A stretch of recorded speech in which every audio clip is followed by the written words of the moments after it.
हर व्यक्ति की कीमत है। कोई भी गिरफ्तार हो तो सकारण गिरफ्तार हो, इस प्रकार से नहीं जिस प्रकार से इन्होंने 16 व्यक्तियों 18 व्यक्तियों को भेड़ बकरी की तरह गिरफ्तार करके इस मामले का राजनीतिक एक्सप्लॉइटेशन हो रहा है। सोशल मीडिया पे नेता अपने अपने तरीके से बयानबाजी कर रहे हैं। देखिए, अगर कोई घटना घटी है निश्चित रूप से उस पर राजनीति होगी। राजनीति होना न होना महत्वपूर्ण है। राजनीति, मैं एक राजनीतिक व्यक्ति हूँ, मैं निश्चित रूप से दोषारोपित करूंगा। महत्वपूर्ण है कि आपने ऐसे कृत्य क्यों किए। जब आप अपने सिंहासन जो है और सर पे ताज आप रखना चाह रहे हैं, वाहवाही आप कराना चाह रहे हैं, तो आपको निंदा झेलने के लिए भी तैयार होगा जब घटनाएं घटी हैं आपके सामने। अभी मैं पूछता हूँ, जब पहले एक अदना सा भी लेखपाल यहाँ नहीं दिख पा रहा था, क्या उस लेखपाल के या उस एसडीएम के या उस जिला मजिस्ट्रेट के, मैं कहूँगा जिला मजिस्ट्रेट की जिम्मेदारी नियत की जाएगी, जिसके रहते यहाँ कोई कार्रवाई नहीं हुई थी और आप 3-3 लेखपाल टीम भेज रहे हैं, बुलडोजर भेज रहे हैं। यह ध्यान भटकाने का, अपने अपराध को, अपने गुनाह को छिपाने का कार्य है।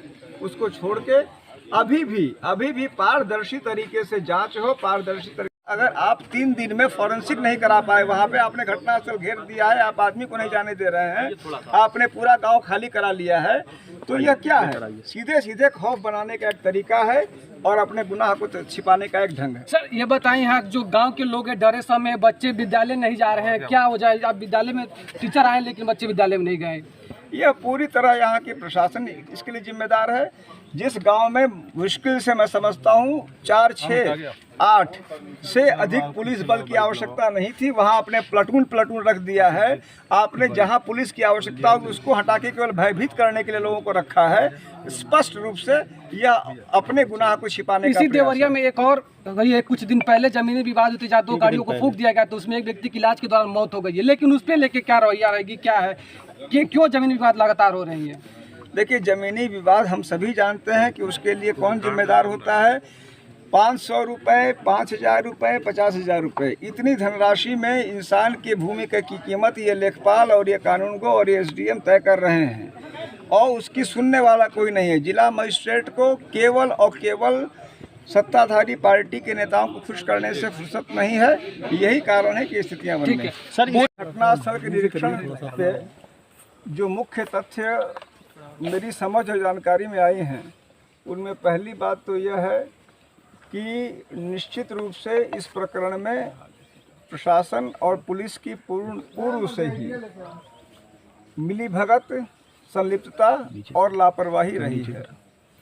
उसका मुख्य कारण यह है कि कहीं ना कहीं पुलिस और प्रशासन के स्थानीय जितने लोग हैं, वह जो जिला पंचायत सदस्य रहे हैं उनके सीधे प्रभाव में रहे हैं और उसके कारण ये जो गरीब परिवार था इनका, उसको वह लगातार पीड़ित और प्रताड़ित होता रहा है। एक तो मैं यहाँ के जिला प्रशासन से और उत्तर प्रदेश सरकार से मैं यह मांग करता हूँ, अनुरोध करता हूँ कि इसकी स्पष्ट जांच करावें कि इस जो कांड हुआ है उसके लिए जो लोग जिम्मेदार हैं उनके नाम चिन्हित किए जाएं, उनके विरुद्ध कार्रवाई की जाए और उस संबंध में एक स्पष्ट फैक्ट फाइंडिंग रिपोर्ट वह लोगों के सामने प्रस्तुत करें।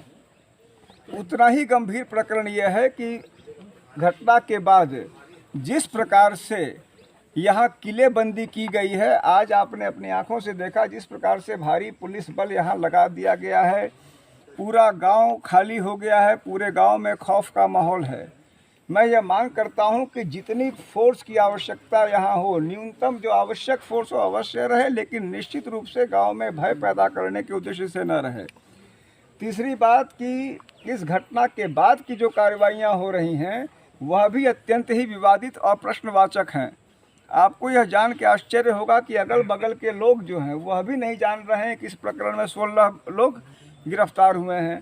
कौन लोग हैं, किस कारण से हैं, क्यों गिरफ्तारी हुई। हत्या अपने आप में अत्यंत जघन्य अपराध है, लेकिन हत्या का अभियुक्त किसी निर्दोष व्यक्ति को बना देना उससे बढ़ के अपराध है। तो मैं चाहूँगा कि पुलिस प्रशासन हर व्यक्ति को जिसे भी वह गिरफ्तार करता है उसके सकारण बतावे कि क्यों गिरफ्तार किया है। यह नहीं कि एक तो पहले 6 की हत्या हुई, उसकी जिम्मेदारी पुलिस प्रशासन ले, उसके ऊपर बल्क में बिना मतलब का किसी भी प्रकार से गिरफ्तारी न हो। हर व्यक्ति की तभी गिरफ्तारी हो जब उसका समुचित कारण हो। जो गिरफ्तारियां जिस प्रकार से हुई हैं, जिसके बारे में गांव के लोग तक नहीं जानते हैं, वह इन गिरफ्तारियों को संदिग्ध बताता है। चौथी बात कि अब दिखावे के लिए कोई ऐसी कार्रवाई न हो मौके पे, क्योंकि शासन प्रशासन विशेष करके भारतीय जनता पार्टी की यह सरकार जब घटना रोकने में और सही करने में नाकाम रहती है, तो अपना, मैं कहूँगा, अपना पाप छिपाने में, अपना अपराध छिपाने के लिए वह अनावश्यक जो है स्वांग रचती है। कहीं किसी के घर पर बुलडोजर चला दिया, कहीं कुछ कर दिया, तो कोई भी कार्य अब कम से कम और अनैतिक या नियम विरुद्ध ना हो। हमारी यह मांग है कि जो भी कार्य हो वो पारदर्शी ढंग से हो, पूरी तरह से नियमों के अधीन हो।